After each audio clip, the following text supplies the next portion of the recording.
How's it going, everyone? Welcome back to the channel. So the year's coming to a close. It's nearly the end of November, kind of. I mean, it's like the 20th at the minute. It's actually earlier than that, it's the 18th. So, because it's the end of the year, and I don't think I'll be playing too many more games this year, I'm going to go through a list of the best games I've played on the Steam Deck this year. And I know it's only been out this year, really. I think I got mine in around March. So, it's not really been out for a long time, but I feel like I need to compile a list of the best games I've played this year. Luckily for me, I have a little journal. I actually write every game that I finish on the Steam Deck in this journal, along with some thoughts about the game and just how I enjoyed it and stuff. So I'm going to go through my favourite games I've played on the Steam Deck this year, so let's get into it.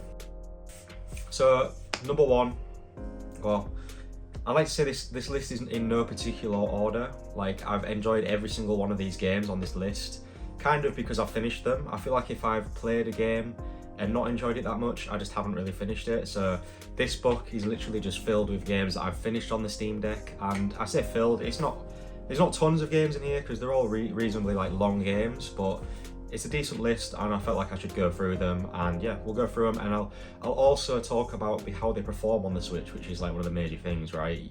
And there's no point in me running through games I've played this year if they're not even going to perform well on the Steam Deck. So I feel like I said Switch then, I meant Steam Deck, apologies. But starting at number one, like I said, this is in no order, Portal 2. So I've gone over Portal 2 a few times in my videos. Portal 2 is an amazing puzzle game.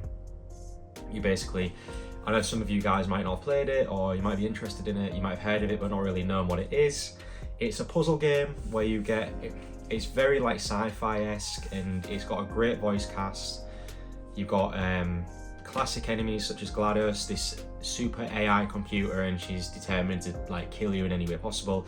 She's super sarcastic as well, which is funny. And then you've got Wheatley in this one, who's your companion throughout. And yeah, it's just a really funny game and really challenging at times as well. If you like puzzle games, and if you literally think putting a portal in one area and moving to another area is fun, you can see gameplay on the screen, but if you think doing that and all the possibilities of puzzles you can do with that kind of element is fun, then 100% recommend you jump on Portal. It's always on sale. Like I always say, check CD keys. If Steam isn't doing a sale, CD keys normally have the cheapest codes. I'd love to be sponsored by CD keys because I use them all the time, but I'm sadly not. I'm just giving you a recommendation there. So yeah, Portal 2, absolutely love it. Like I say, great voice cast. It's made by Valve. It's literally one of the best performing games on the Steam Deck. It's pretty old. I think it came out in 2011, so that makes it like, what, 11 years old now, which may sound like ancient to some of you guys who have like only really played the most recent games, but trust me, it holds up. It was predominantly a PC game back in the day anyway. It did come out on consoles, but I feel like you get the best experience on PC from it. But it's been tweaked and tailored to the Steam Deck as well, because it's a Valve game and it's the Valve Steam Deck, so you'd assume they'd put the two and two together and make it like the best possible experience to show off their console. So not only are you getting like mad battery life, you run it at like 5 watt TDP at max settings. It's very optimized on the Source engine. Portal 2, yeah, so it's mad optimized. You get about 5 to 6 hours of battery life from it. Super fun. You could probably finish the game in like 2 charges of your battery if you're doing a speedrun like I did. I think I've mentioned the fact I've done like a Portal speedrun before. But yeah, 60 FPS, fully locked, max settings, 5 watt TDP, plays amazingly, really fun game. And I'm not the biggest fan of puzzle games, but this one really is unique, and I feel like everybody in the world should play this game at some point, just to see if they enjoy it, and the humour and just everything about it is great. It's a straight 10 out of 10 for me, and it plays really well on the Steam Deck. So yeah, that's Portal 2. I'll move on to the next game. So the next game I finished on the Steam Deck was Dead Space. Dead Space for me was a lot better when I played it back in the day. I feel like nostalgia was quite heavy for me on this one. By no means am I saying it's a shit game. It's not a shit game. It's really good. It's just very repetitive in its combat and its locations. They're very repetitive in the first game. It's very cool exploring like a ship that isn't being used, but when all of the locations look pretty similar, it can get pretty repetitive. Like I keep saying, I'm getting a bit repetitive, but the necromorphs are awesome. The designs of all the aliens are amazing. Don't get me wrong, the ship design is cool, but like a lot of the interior stuff is very samey. I'm guessing that's because it's a 2007 game. So I mean, like back in the day, it did look really good, but now it's very dated. I say very dated, but it'll play really well on the Steam Deck because of how old it is. I locked it in at like about 6 watt TDP and was playing at 60 max settings. I think I might have to like change it to Windows, otherwise I had a weird glitch with it, but it's just a little quirk with the game. It's not difficult to change, but yeah, it's pretty scary. If you're not a fan of horror games, I wouldn't recommend it. You're alone most of the time and you've got these creepy creatures running at you with big ass blades, and yeah, it can get pretty scary, especially playing it at night time. It's really fun though. The combat is very satisfying. You've got a gun which you can change like it to shoot vertically or horizontally, vertically, and basically you've got to decapitate the necromorph creatures, and I don't know if they're called necromorphs, that seems to ring a bell to me. You literally cut off their limbs and then you can literally pick up their limb and like throw it at them and like spear them with it. I'm pretty sure you can do that in the first one. I know that's a big thing in the second one, but I'm pretty sure you can still do it in the first one. The second one's a lot better in my opinion. The first one is a classic in its own right, and I know it's getting remastered, so maybe hold off until the remasters to play it. It might not run amazingly on the Steam Deck, but it's going to be a refined experience, so I guess that's up to you guys. But yeah, I gave that like a 7 out of 10, but the actual performance on the Steam Deck was really solid, so yeah. Next game I played, Fallout New Vegas. I am going to guess this video is going to be quite long. New Vegas. This is a game that I picked up for a few hours. I absolutely love New Vegas, don't get me wrong. It's not like I dropped it because I didn't like it. I love New Vegas, but for some reason I just pick up New Vegas and put it back down all the time. I finished it a lot of times. It's just making different characters and doing different things. But back in the time when I was playing this, it was like, oh wow, I can play New Vegas portably. This is insane kind of thing. So I was like really loving it at the time. And then I kind of fell off it to play something else. But yeah, Fallout New Vegas, phenomenal game. It's very like be your own character kind of game. You have a lot of choices you can pick throughout the story that affect things. It's really cool. You can do like combat in different ways. You can choose to unarmed combat people, so like melee combat, shotguns, big bazookas. It's set in like an apocalyptic world, post-apocalyptic world, so it's got a very like dystopian vibe to it kind of thing. Ruined towns and stuff. Set in like a New Vegas-esque, it's called New Vegas, set in like a Vegas-esque area. So it's a lot of desert, but it's quite old now. I feel like new people might find it looking quite dated, but the actual content in the game, super fun.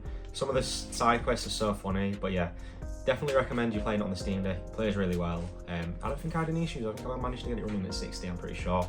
But yeah, you get around 3.5 hours of battery life as well, which is awesome because you can spend a lot of time just walking around and finding stuff in Fallout New Vegas. Moving on to a couple of indie games that I managed to play throughout my time this year. Played this one in April. I actually really like making a little journal of games I played. I didn't play too many games, but writing down my thoughts at the time, super fun. I would recommend it, guys. If you haven't done that before, you pick up a journal and start writing down what games you played. It kind of like reminds you, like, because I wouldn't have been able to remember all these games just because you're doing so much other stuff in your life. It's like a game that you finished in February, like you're probably not going to remember it.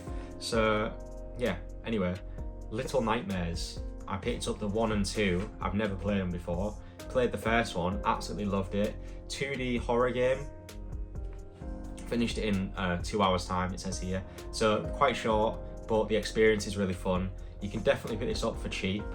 So I got it noted down as like too short. I finished it in 2 hours. But to be fair now, if you was buying it at like the full price when it came out, it is pretty expensive.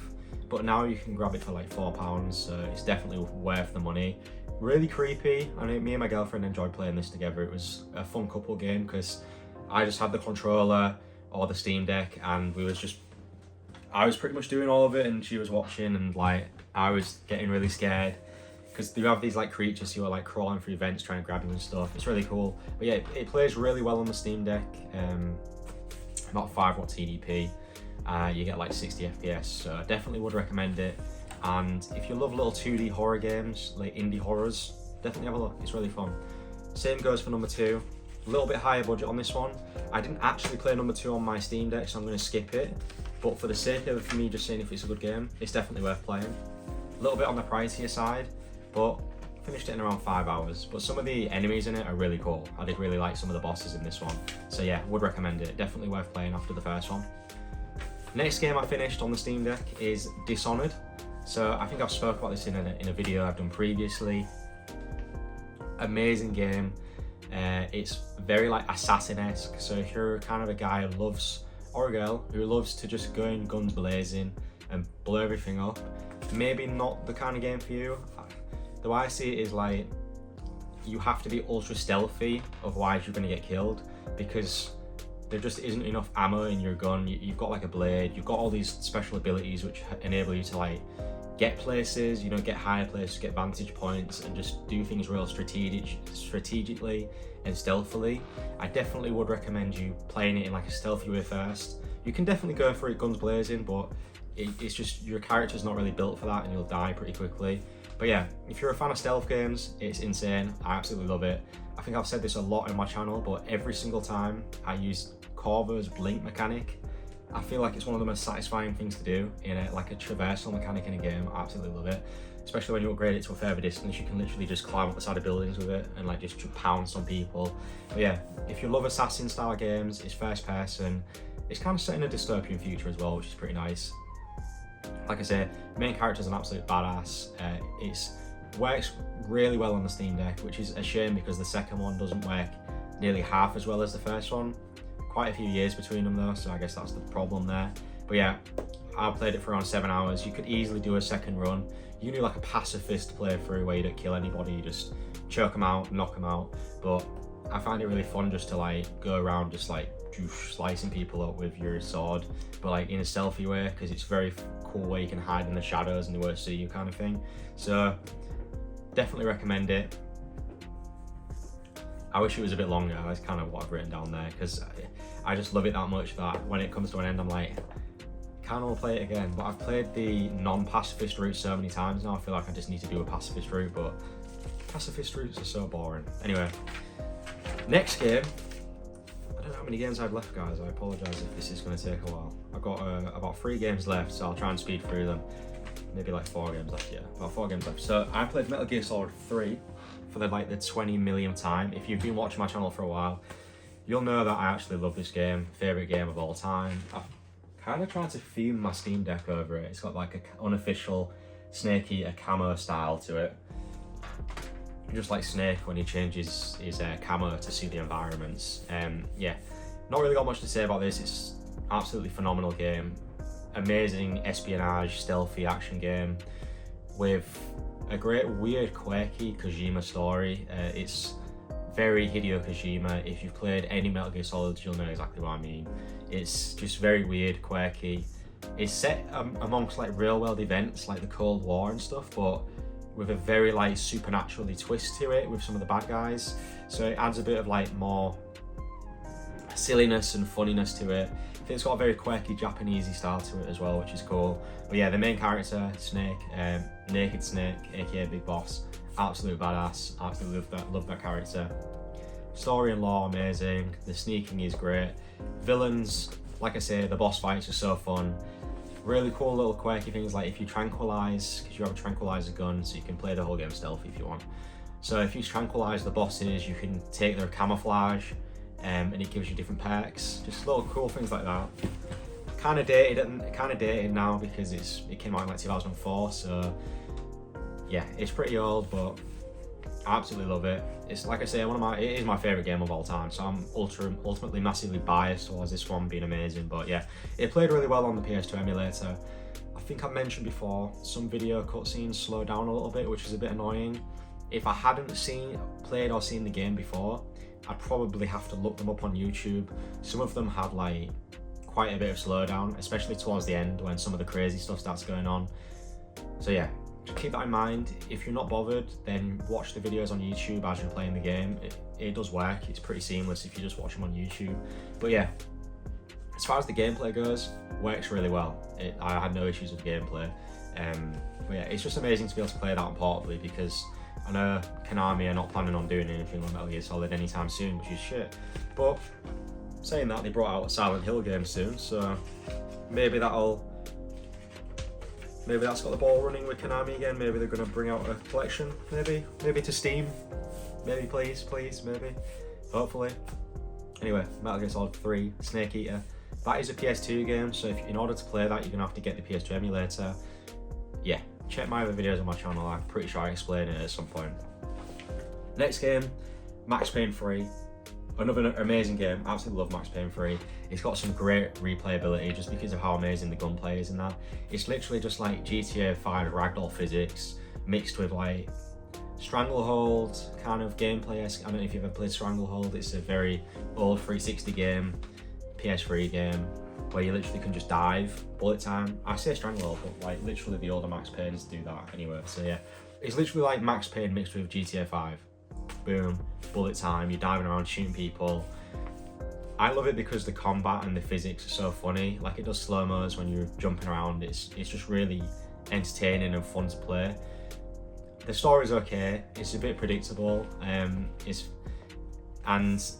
Max Payne is known for doing like a narration style over the top of the game, so if you're not a fan of like games with a shit ton of narration, and it is very like deadpan, quirky sense of humour as well, so I know a lot of people might not like his character, but it's a really good game. And as far as the gameplay goes, really fun, and it plays really well on the Steam Deck too.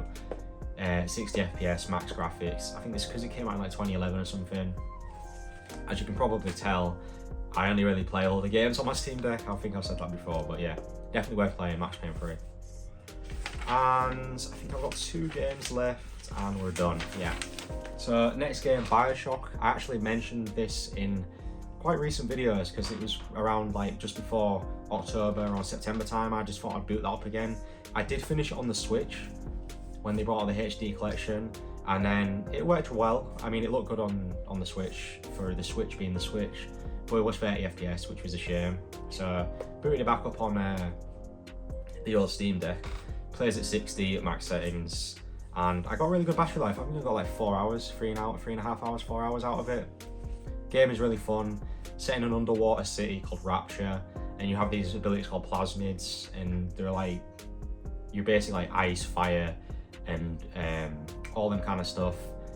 Abilities, you use your left hand to control it. Actually no, in Bioshock 1 you swap between, so you have your gun out and then you pull the plasmid out, but it's very like, I keep saying the word dystopian, but it is very dystopian, set in this underwater city that goes to shit, and like you've got these people called splicers, and they're trying to kill you, and you're trying to find out why you're even there in the first place. Very mystery orientated, but also like has horror elements, quite scary, quite a dark city that you're in. You don't know what's going to happen. You got to fight these things called big daddies, who are like big giant mecha dudes in like big like underwater deep sea diving costumes with holding little sisters on their shoulders as they like suck the Adam out of dead bodies. Crazy stuff, I know.